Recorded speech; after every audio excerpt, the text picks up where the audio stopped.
Hello student, हम लोग 11th class का चैप्टर आज स्टार्ट करने जा रहे हैं इंग्लिश मीडियम का। और जो चैप्टर हम लोग स्टार्ट करेंगे वो है यूनिट्स एंड मेजरमेंट्स। आप लोग 11th क्लास में आ चुके हैं। अभी तक आप लोगों ने 10th क्लास में साइंस पढ़ी थी, इसमें एक छोटा सा पार्ट था फिजिक्स का। वहाँ एक बहुत सिंपल तरीके की फ़िज़िक्स आप पढ़ते हैं।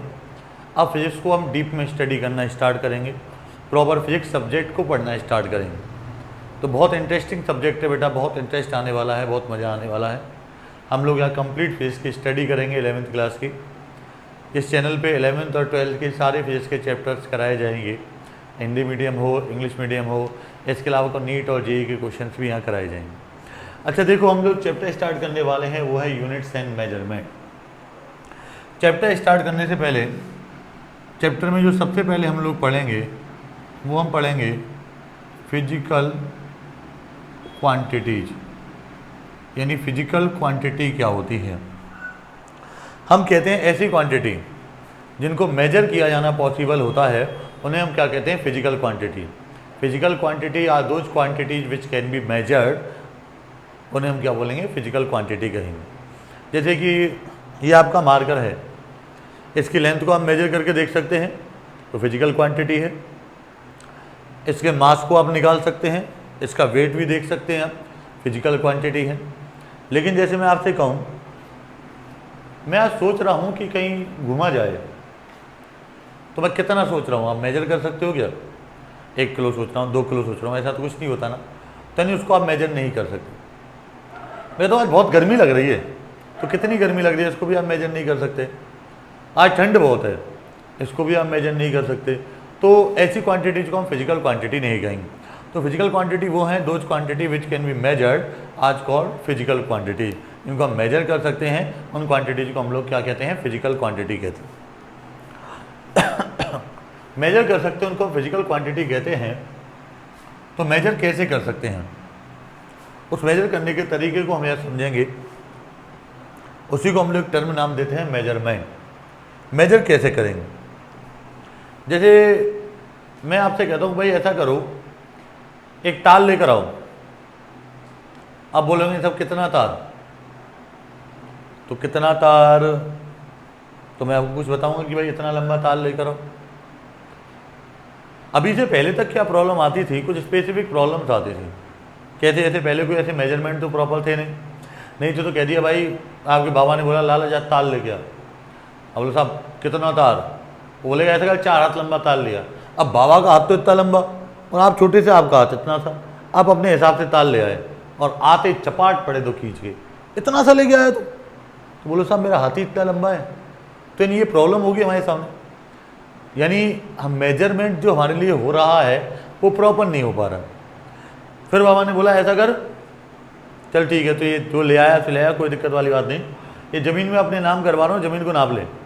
बोले साहब कितना नाप लूँ, 20 कदम नाप दे। अब बाबा के 20 कदम और आपके 20 कदम में तो बहुत अंतर है, यहाँ पर भी लफड़ा हो गया। तो यानी प्रॉब्लम क्या आती थी पहले कि स्पेसिफिक कोई वैल्यू नहीं थी जिससे कंपेयर करके हम किसी पर्टिकुलर क्वांटिटी की वैल्यू को फाइंड कर सकें। तो सबसे पहले क्या किया गया, एक स्पेसिफिक मिनिमम वैल्यू लाई गई। उसी स्पेसिफिक मिनिमम वैल्यू से कंपेयर करके हम और फिजिकल क्वांटिटीज के वैल्यूज को बताते हैं। जैसे मैं आपसे कहूँ कि भाई मेरे पास कोई वायर है, उसकी लेंथ 5 मीटर है, तो 5 मीटर का मतलब क्या हो गया कि मैंने एक मिनिमम वैल्यू 1 मीटर को मैंने स्टैंडर्ड वैल्यू कंसीडर कर लिया, और 1 मीटर की जो स्टैंडर्ड वैल्यू है उसके 5 टाइम्स है वो। मैं आपसे कहूँ कि भाई मेरे पास जो ऑब्जेक्ट है उसका मास 10 kg है। मास 10 kg का मतलब ये हो गया कि 1 kg को मैंने स्टैंडर्ड कंसीडर कर लिया, और 1 kg का कितने टाइम्स हो गया, वो 10 टाइम्स हो गया, तो उसको हमने क्या कह दिया, 10 kg कह दिया। तो यानी अगर आप किसी फिजिकल क्वांटिटी की वैल्यू को फाइंड करना चाहते हैं, तो किसी फिजिकल क्वांटिटी की वैल्यू को फाइंड करने के लिए आप क्या करते हैं, उसकी एक स्पेसिफिक मिनिमम वैल्यू से कंपेयर करके देखते हैं। यानी किसी फिजिकल क्वांटिटी की वैल्यू को हम फाइंड करना चाहते हैं तो हम क्या करते हैं, एक स्पेसिफिक मिनिमम वैल्यू से उसको कंपेयर करके देखते हैं, और जिस स्पेसिफिक मिनिमम वैल्यू से हम कंपेयर करके देखते हैं उस स्पेसिफिक मिनिमम वैल्यू को हम कहते हैं यूनिट। और कंपेयर करने का ये जो बेटा प्रोसीजर होता है, इस प्रोसीजर को हम कहते हैं मेजरमेंट। हम यूनिट और मेजरमेंट को समझना चाह रहे हैं। मैंने आपको बताया कि भाई इनिशियली क्या प्रॉब्लम आया करती थी, और प्रॉब्लम को दूर करने के लिए हमने क्या किया, एक स्पेसिफिक मिनिमम वैल्यू ले ली, उसी स्पेसिफिक मिनिमम वैल्यू से कंपेयर करके हम उस फिजिकल क्वांटिटी की वैल्यू को बताते हैं। तो जो स्पेसिफिक मिनिमम वैल्यू है, उस स्पेसिफिक मिनिमम वैल्यू को अपन लोगों ने क्या नाम दे दिया, यूनिट टर्म दे दिया। और बेटा इस कंपेयर करने का जो प्रोसीजर होता है, इस कंपेयर करने के प्रोसीजर को हम लोगों ने क्या कह दिया, मेजरमेंट कह दिया। तो ये क्या है, यूनिट एंड मेजरमेंट। ठीक है, अब जैसे हम फिजिकल क्वांटिटी की बात कर रहे थे बेटा, तो हम दो टाइप की फिजिकल क्वांटिटी पढ़ते हैं, सॉरी, एक तो हम पढ़ते हैं फंडामेंटल क्वांटिटी, एक हम पढ़ते हैं डेराइव्ड क्वांटिटीज। एक को तो आप फंडामेंटल क्वांटिटीज कह सकते हैं, एक को आप डेराइव्ड क्वांटिटीज कह सकते हैं। हम फिजिकल क्वांटिटी पढ़ते हैं तो फिजिकल क्वांटिटी भी दो टाइप की पढ़ेंगे हम, एक पढ़ेंगे हम फंडामेंटल क्वांटिटीज और एक पढ़ेंगे बेटा हम डेराइव्ड क्वांटिटीज। उन्हीं के बेसिस पर हम यूनिट्स भी दो टाइप की पढ़ेंगे। अच्छा, फंडामेंटल क्वांटिटीज कौन सी होती हैं, हम कहते हैं वे फिजिकल क्वांटिटी जो कि अदर फिजिकल क्वांटिटीज पर डिपेंड नहीं करती, उन्हें हम क्या कहते हैं, फंडामेंटल क्वांटिटीज कहते हैं। यानी those quantities which do not depend on other quantities are called fundamental quantity. Repeat कर रहा हूँ बेटा, ऐसी फिजिकल क्वांटिटी जो कि अदर क्वांटिटीज पर डिपेंड नहीं करती, उन्हें हम क्या बोलेंगे, फंडामेंटल क्वांटिटीज कहेंगे। यानी फंडामेंटल क्वांटिटीज अदर क्वांटिटीज पर डिपेंड नहीं करती। जैसे मैं आपसे कहूँ, समझना कि भाई इसकी लेंथ 10 सेंटीमीटर है।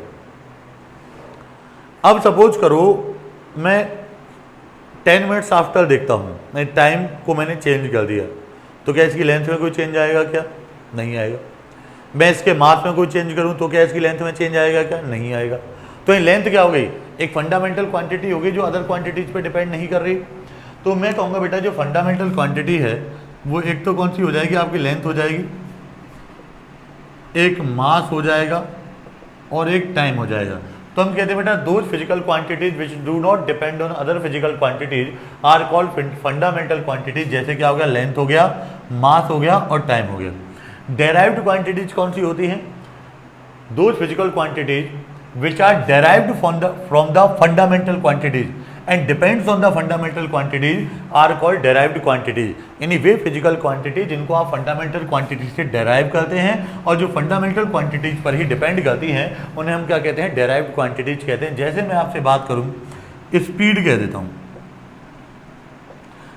स्पीड इक्वल टू क्या आएगा, डिस्टेंस अपॉन टाइम। तो डिस्टेंस तो एक प्रकार से लेंथ हो गई और टाइम आपका हो गया, तो ये इन क्या हुआ, फंडामेंटल क्वांटिटीज पे डिपेंड कर रहा है।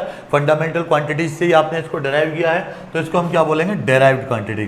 जैसे स्पीड हो गई, आपका फोर्स हो गया, आपका मोमेंटम हो गया, ये सारी की सारी क्वांटिटीज कैसी हैं, डेराइव्ड क्वांटिटीज है।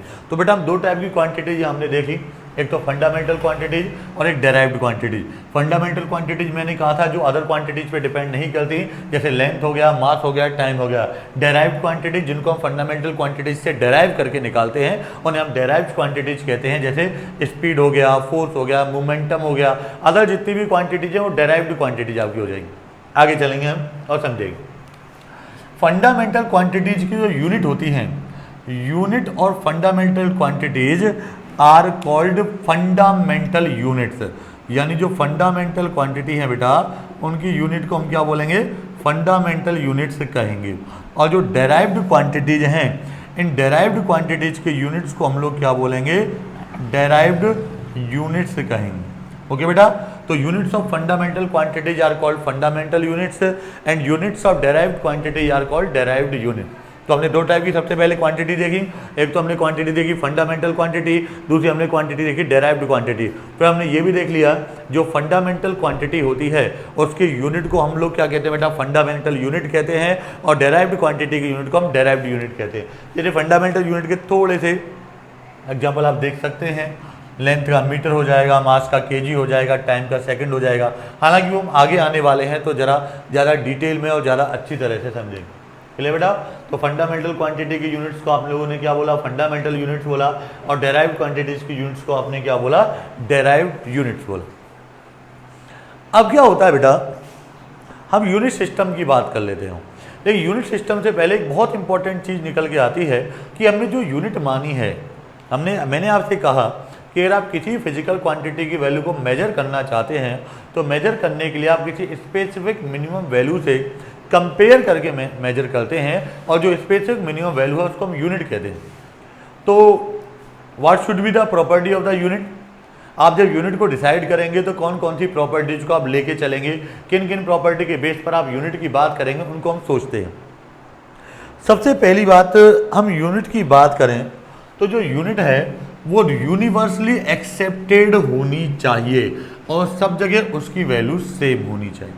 सबसे पहला पॉइंट मैं जो आपको बताने जा रहा हूँ, जो सबसे इम्पोर्टेंट भी है बेटा, जो यूनिट है आपकी वो यूनिवर्सली एक्सेप्टेड होनी चाहिए एंड हैव इक्वल वैल्यूज। जैसे मैं आपसे कहूँ कि भाई सपोज करो कि इंडिया में हम लेंथ की यूनिट मीटर कहते हैं, चाइना में आप सपोज करो मीटर नहीं कहते और कुछ कहते हैं, जैसे वॉटेवर, जैसे हम एक्स कहते हैं। अब प्रॉब्लम ये आ रही है कि इंडिया वाले एक्स को नहीं जानते और चाइना वाले मीटर को नहीं जानते, तो फिर तो अगर मैं दोनों को एक साथ बिठा दूं तो वहाँ तो दिक्कत हो जाएगी भाई, फिर तो कोई डिस्कशन किसी चीज़ पे हो ही नहीं सकता है। डिस्कशन तो तभी होगा ना जो आपको भी पता हो और मुझे भी पता हो, जिसको हम दोनों कंसीडर करते हों, तभी हम उस पर डिस्कशन कर सकते हैं। तो सबसे पहला इंपॉर्टेंट पॉइंट क्या है कि ये कैसी होनी चाहिए, यूनिवर्सली एक्सेप्टेड होनी चाहिए। इंडिया में एक्सेप्टेड है, ब्रिटेन में भी होनी चाहिए, चाइना में भी होनी चाहिए, अमेरिका में भी होनी चाहिए, सब जगह होनी चाहिए, और भैया पाकिस्तान में भी होनी चाहिए। ऐसा नहीं हो पाकिस्तान में कोई दूसरी यूनिट चल रही, ठीक है। तो ये कैसी होनी चाहिए, सबसे पहले यूनिवर्सली एक्सेप्टेड होनी चाहिए। दूसरा जो इंपॉर्टेंट पॉइंट हम कहेंगे,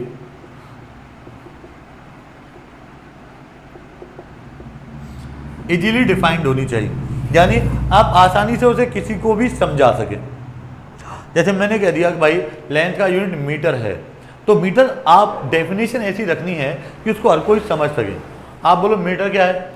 मीटर साहब, मेरे जो दादाजी थे ना, उनका जो हाथ था उसके हाथ में पड़ोस वाले चाचा का हाथ आधा और उसके बेटे का हाथ 1/4 यानी 1/4 और उसके बगल वाले का 1/3 हाथ हम ऐड कर देना तो लगभग 1 मीटर हो जाता। अब कौन बाबा, कौन पड़ोसी का चाचा, कौन उसका बेटा, तो यानी ये तो डेफिनेशन समझ में ही नहीं आई हमारे। ऐसी होनी चाहिए फटाक से सभी के समझ में आ जाए। तो यानी दूसरा इंपॉर्टेंट पॉइंट क्या हो जाता है, इजीली डिफाइंड होनी चाहिए। तो पहला यूनिट क्या होनी चाहिए, यूनिवर्सली एक्सेप्टेड होनी चाहिए, सभी लोग उसको एक्सेप्ट कर सके। दूसरा क्या है, इजीली डिफाइंड होनी चाहिए, हर किसी की आसानी से समझ में आनी चाहिए, इजीली समझ में आनी चाहिए। तीसरा थर्ड पॉइंट की जो हम लोग बात कर रहे थे, थर्ड पॉइंट क्या है बेटा, जो मैं आपसे कहूँगा कि एटमॉस्फियरिक, यानी एटमॉस्फेरिक चेंजेस की बात करूंगा तो एटमॉस्फेरिक चेंजेस का इसके ऊपर कोई इफेक्ट नहीं पड़ना चाहिए। एटमॉस्फेयर में आपका कितना भी चेंज हो जाए उसका इसके ऊपर कोई भी इफेक्ट नहीं पड़ना चाहिए। सॉलिड एटमॉस्फेरिक चेंजेस से कैसा होना चाहिए, अनअफेक्टेड होना चाहिए। एटमॉस्फेरिक चेंज का इसके ऊपर कोई भी इफेक्ट नहीं पड़ना चाहिए, यानी ना ही टेम्परेचर चेंज का इफेक्ट पड़ना चाहिए, ना ही प्रेशर चेंज का इफेक्ट पड़ना चाहिए, ना ही ह्यूमिडिटी का इसके ऊपर कोई इफेक्ट पड़ना चाहिए। यानी आप इसको कितना भी चेंज करते रहें, इसमें किसी भी टाइप का चेंज नहीं होना चाहिए। ठीक है बेटा, तो हमने सिंपल सा क्या कह दिया, रिपीट करता हूँ, यूनिवर्सली एक्सेप्टेड होना चाहिए, इजीली डिफाइंड होना चाहिए, एटमॉस्फेरिक चेंजेस का इसके ऊपर कोई इफेक्ट नहीं पड़ना चाहिए। यानी ऐसा नहीं होना चाहिए कि भाई समर टाइम में मीटर इतना लंबा होता है और रेनी सीजन में मीटर इतना हो गया, विंटर्स में मीटर इतना हो गया, ऐसा नहीं होना चाहिए। वो फिक्स होना चाहिए, उसकी फिक्स वैल्यू चलनी चाहिए। तो हम सिंपल कह देते हैं एटमॉस्फेरिक चेंजेस का इसके ऊपर कोई भी इफेक्ट नहीं पड़ना चाहिए। तो हमने इसकी प्रॉपर्टी जो देखी इंपॉर्टेंट, यूनिवर्सली एक्सेप्टेड होना चाहिए, हर जगह इसकी कैसी वैल्यू होनी चाहिए, सेम वैल्यू होनी चाहिए। दूसरा इजीली डिफाइंड होना चाहिए, आसानी से आप किसी को भी समझा सकें। और तीसरा एटमॉस्फेरिक चेंजेस का इसके ऊपर कोई भी इफेक्ट नहीं पड़ना चाहिए। अच्छा, इसके बाद हम लोग बात करें तो देखिए बेटा, हम बात करते हैं यूनिट सिस्टम की। यूनिट सिस्टम जो अपने को पढ़ने हैं ना, वो एक तो अपने को पढ़ना है MKS सिस्टम, दूसरा अपने को पढ़ना है CGS सिस्टम और तीसरा अपने को पढ़ना है एफपीएस सिस्टम। एक एमकेएस अपने को देखना है बेटा, एक सीजीएस देखना है, एक एफपीएस देखना है। एमकेएस में क्या होता है, इसको हम कहते हैं मीटर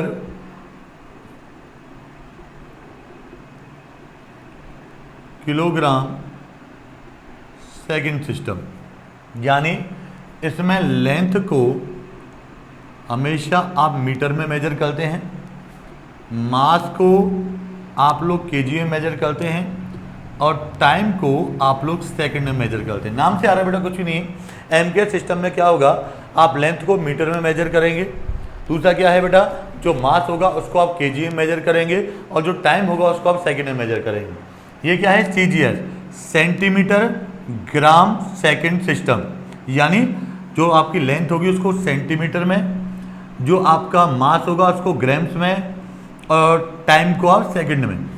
रिपीट कर रहा हूँ, मीटर किलोग्राम सेकंड, यानी लेंथ को मीटर में, मास को किलोग्राम में और टाइम को सेकंड में। सेंटीमीटर ग्राम सेकंड, यानी आप लेंथ को सेंटीमीटर में, मास को ग्राम में और टाइम को सेकंड में। ये हो जाएगा फुट पाउंड सेकंड, यानी लेंथ को आप फीट में लेंगे, आप मास को पाउंड में लेंगे और टाइम को सेकंड में लेंगे। यानी ये पहले क्या जनरली ये आपके यूनिट सिस्टम चलते थे, लेकिन प्रॉब्लम क्या आती थी कि कहीं पर तो सीजीएस सिस्टम को वैलिड कर दिया गया, कहीं पर एफपीएस को वैलिड कर दिया गया, कहीं एमकेएस को वैलिड कर दिया गया। तो इसकी वजह से वही प्रॉब्लम जो मैं आपको पहले बता रहा था वही अब आने लगे। भाई कोई तो लेंथ को सेंटीमीटर में मेजर कर रहा है, कोई फीट में मेजर कर रहा है, कोई क्या कर रहा है आपका मीटर में मेजर कर रहा है, तो ये प्रॉब्लम क्रिएट होना स्टार्ट हो गया। तो इसके लिए क्या किया गया, एक international system of unit consider किया गया। इंटरनेशनल सिस्टम ऑफ यूनिट क्या होता है, यूनिवर्सली एक्सेप्टेड होता है, हर जगह वो सिस्टम वैलिड होता है। तो इंटरनेशनल सिस्टम ऑफ यूनिट में क्या किया गया बेटा कि 7 फंडामेंटल यूनिट्स ली गई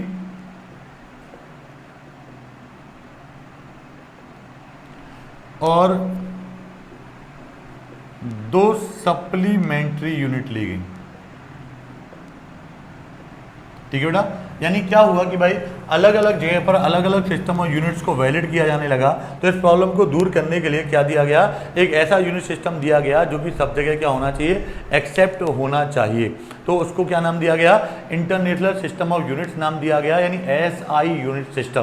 क्या बोला गया बेटा, एसआई यूनिट सिस्टम बोला गया, जिसमें 7 फंडामेंटल यूनिट्स होती हैं और 2 डेराइव्ड यूनिट होती हैं। अब कौन कौन सी फंडामेंटल यूनिट्स हैं उसे हम लोग समझेंगे। और सॉरी 2 ड्राइव नहीं, 2 सप्लीमेंट्री यूनिट होती हैं। 7 फंडामेंटल यूनिट्स होती हैं, 2 सप्लीमेंट्री यूनिट्स होती हैं। अच्छा, अब कौन कौन सी फंडामेंटल यूनिट्स हैं, कौन कौन सी सप्लीमेंट्री यूनिट्स हैं, फंडामेंटल यूनिट्स की सिंबल क्या है, कौन कौन सी क्वांटिटी हैं जिनकी अब यूनिट की बात कर रहे हैं, उन सबको हम यहाँ पर देखते हैं। अब 3 फंडामेंटल क्वांटिटी तो आप पहले ही देख चुके हैं भाई, लेंथ भी होगा, मास भी होगा और टाइम भी होगा। उनके अलावा क्या क्या होगा ये अपने को यहाँ देखना है। इम्पोर्टेंट बेटा वही हो जाता है। देखो सबसे पहले हम बात कर लेते हैं वही लेंथ। लेंथ को किस में मेजर करेंगे आप लोग, मीटर में, और मीटर को किससे लिखते हैं, एम से। दूसरा मास, मास को किस में मेजर करेंगे आप, किलोग्राम में, और किससे लिख देंगे आप, केजी से। तीसरा टाइम, टाइम का किससे मेजर करेंगे, सेकंड में, और क्या लिख देंगे, एस। ये तो आप लोगों ने पहले ही देख रखा है। अब इसके अलावा क्या क्या है वो हम देखते हैं। हम बात करेंगे बेटा इलेक्ट्रिक करंट की। इलेक्ट्रिक करंट का यूनिट क्या होता है, एम्पियर, और सिंबल क्या हो गया इसका, ए हो गया। यानी एम्पियर को हम क्या लिख सकते हैं, ए, समझे ना। अच्छा 5 देंगे। इसके बाद हम बात करेंगे टेम्परेचर की। टेम्परेचर क्या हो जाएगा, केल्विन के। ठीक है भैया, लेंथ को किस में मेजर करेंगे, मीटर में, मास को किस में करेंगे, किलोग्राम में, टाइम को किस में करेंगे, सेकंड में, इलेक्ट्रिक करंट को किस में करेंगे, एम्पियर में, और टेम्परेचर को किस में करेंगे, केल्विन। अगला देखो,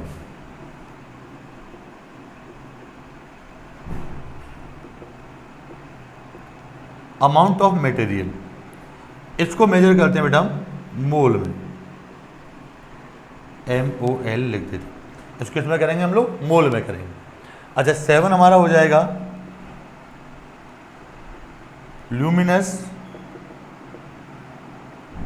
इंटेंसिटी, इसको हम किस में करेंगे, कैंडिला में, और CD से लिख देंगे।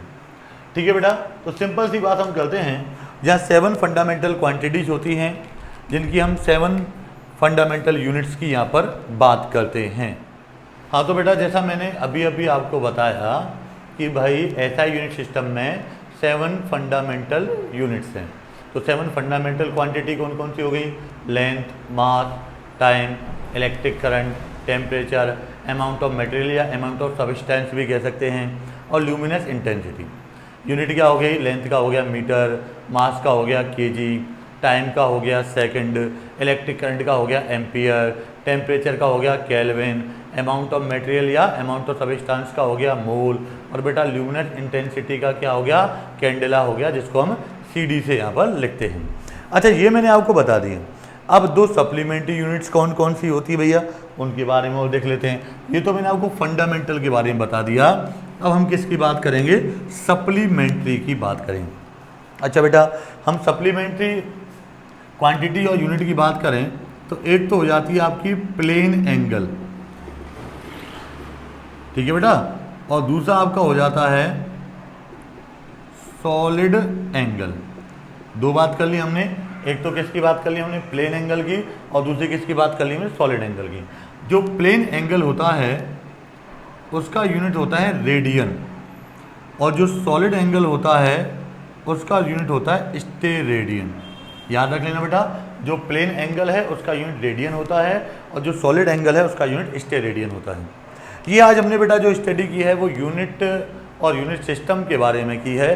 अब जो अगली क्लास हम लोग पढ़ेंगे उसमें हम डायमेंशंस और डायमेंशनल इक्वेशन के बारे में पढ़ेंगे। सबसे ज़्यादा इम्पोर्टेंट यही होता है, dimensions and dimensional equation. 11th ही नहीं, आप 11th के बाद 12th पढ़ें, या आप कोई सी भी कंपटीशन की प्रिपरेशन करें, कुछ भी करें, फिजिक्स में कुछ भी पढ़ेंगे तो डायमेंशन एंड डायमेंशनल इक्वेशन आएगी ही आएंगी। तो इसको हम नेक्स्ट क्लास में पढ़ेंगे बेटा, तब तक आप इसको पहले अच्छी तरह से पढ़ें, समझें। कोई भी डाउट हो तो आप कमेंट करके मुझे बताएं, उस डाउट को मैं आपका सॉल्व कराऊँ। ओके बेटा, बाय।